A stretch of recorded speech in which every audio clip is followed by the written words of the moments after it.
Russian sapphire giant that armed missiles now faces collapse.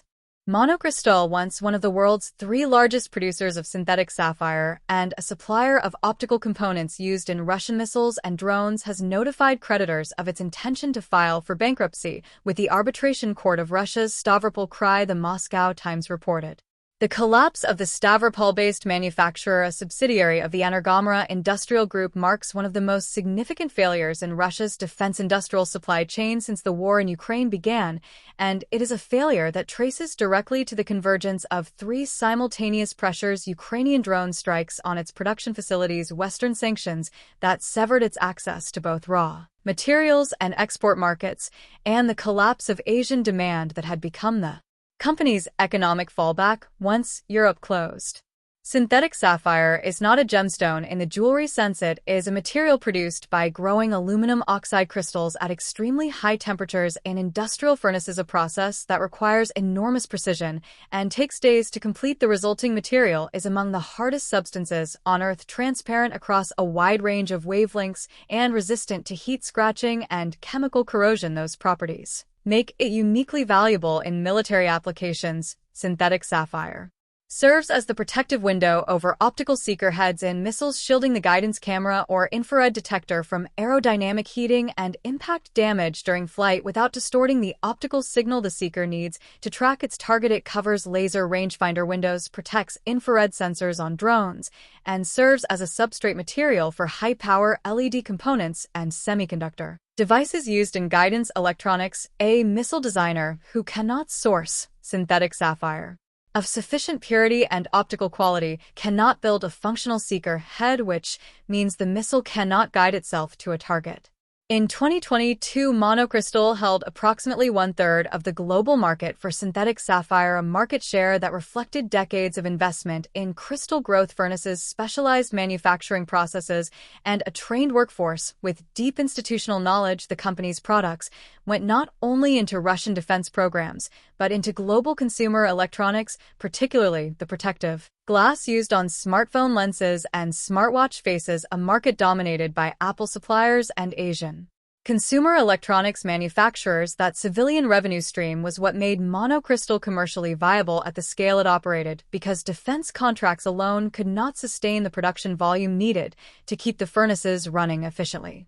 The first blow came from Ukraine's battlefield, not from sanctions. Ukrainian drone strikes damaged Monocrystal production facilities in Shebekino in Russia's Belgorod Oblast in May and October 2023, damaging production buildings and burning down electrical substations, according to reporting from Militarny and the Kyiv Independent. Then, on the night of August 11-12, 2025, drones struck the main Monocrystal production site in Stavropol itself, generating fires visible in footage circulated by Russian independent news channels. The Kyiv Independent confirmed the strike at the time, citing local residents, and the Telegram channel Astra Stavropol, located roughly 200 kilometers north of the Georgian border in Russia's south, had previously been considered well beyond the reach of routine Ukrainian drone operations, but Ukraine's expanding long-range strike campaign brought the industrial heartland of southern Russia into the target zone.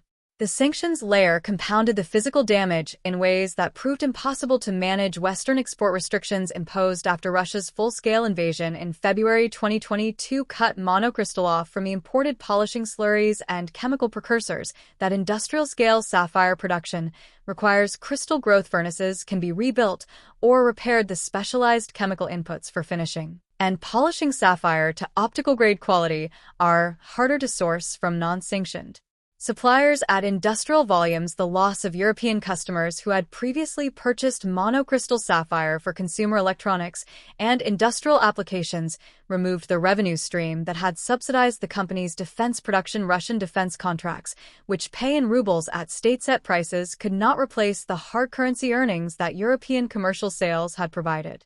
The financial picture at the end of 2025 tells the story of a company that had been bleeding for 3 years. Short-term liabilities exceeded current assets by 506 million. Total assets contracted over the year from 2155 million to 1825 million. Short-term borrowings reached 707 million. Long-term debt exceeded 129 million. The workforce had been cut nearly in half from 1,087 employees in 2022 to 524 in 2025 as management tried to reduce costs fast enough to stay ahead of the financial deterioration. It was not fast enough.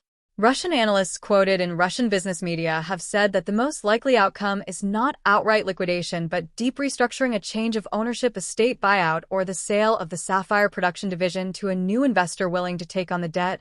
That analysis rests on the genuine uniqueness of what Monocrystal built. Crystal growth expertise of this kind is not replicated quickly. The specialized furnaces, the trained operators, the process knowledge accumulated over decades cannot be imported or reconstructed from scratch in months or even years. If Monocrystal's production capability is lost rather than transferred, Russia faces a gap in its defense industrial supply chain for precision optical components that no available domestic alternative can fill on a meaningful timeline.